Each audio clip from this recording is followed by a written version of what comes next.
तालिबानी खौफ की 50 कहानियां आप देख रहे हैं। काबुल में दुकानें खोलकर रहमदिली का ढोंग करके तालिबान अपनी नई छवि गढ़ने की कोशिश कर रहा है, लेकिन उसके बंदूकों का जोर उसे बेनकाब कर रहा है।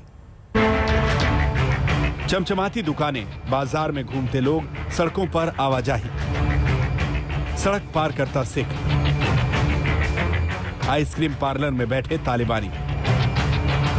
ये सभी तस्वीरें अफगानिस्तान से आई हैं, जहां की सत्ता पर कुछ दिन पहले ही तालिबान ने कब्जा किया है। अफगानिस्तान की राजधानी काबुल में हालात सामान्य हो रहे हैं। अब तालिबान दुनिया को यही दिखाने की कोशिश कर रहा है।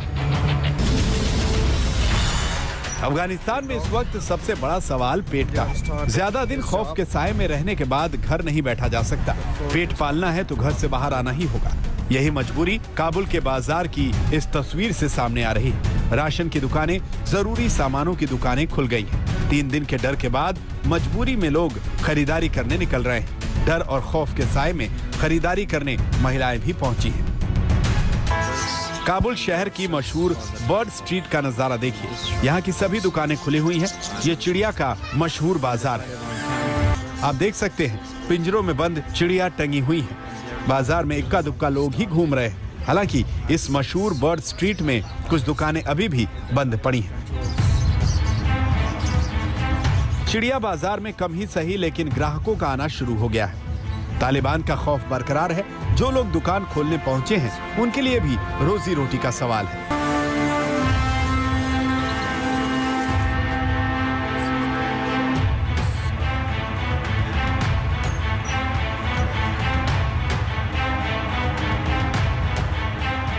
और ये है काबुल की पीडी इलाके की तस्वीरें। ये सिख गुरुद्वारा है। गुरुद्वारे के बाहर आप देख सकते हैं बच्चे स्केटिंग कर रहे हैं और इक्का दुक्का बच्चे साइकिल पर घूम रहे हैं। तालिबान ने पूरे इलाके में अपनी दहशत कायम कर दी है, लेकिन इन मासूमों को इस बात का एहसास नहीं है कि अफगानिस्तान में तालिबान लौट आया है। गुरुद्वारे के पास सिख दुकानदार की दुकान भी खुल गई है। यह दुकान मनजीत सिंह की है। अफगानिस्तान में सिखों की बड़ी तादाद है। मनजीत सिंह कह रहे हैं दुकानें तो खुल गई हैं, लेकिन लोगों के दिलों में तालिबानी राज की दहशत बैठी हुई है।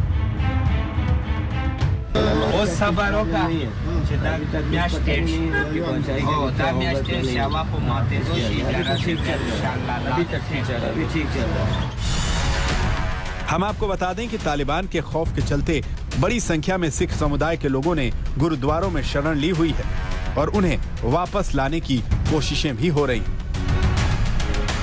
और दहशत की असली तस्वीर यहां से निकल कर आती है। यह काबुल का आइसक्रीम पार्लर है। अफगानिस्तान को कब्जे में लेने के बाद तालिबानी आतंकियों की मौज मस्ती की तस्वीरों की ये एकदम नई तस्वीर है।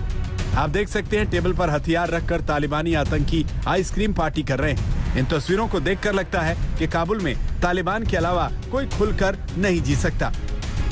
बाकी लोगों को थोड़ी बहुत छूट तो दी जा रही है, लेकिन तालिबान की दहशत उनके दिलों में बैठी हुई है। और ये दहशत टेबल पर हथियार रखकर आइसक्रीम के चटखारे ले रहे तालिबानी आतंकियों ने बिठाई है। नावेद सुल्तानी, काबुल, आज तक।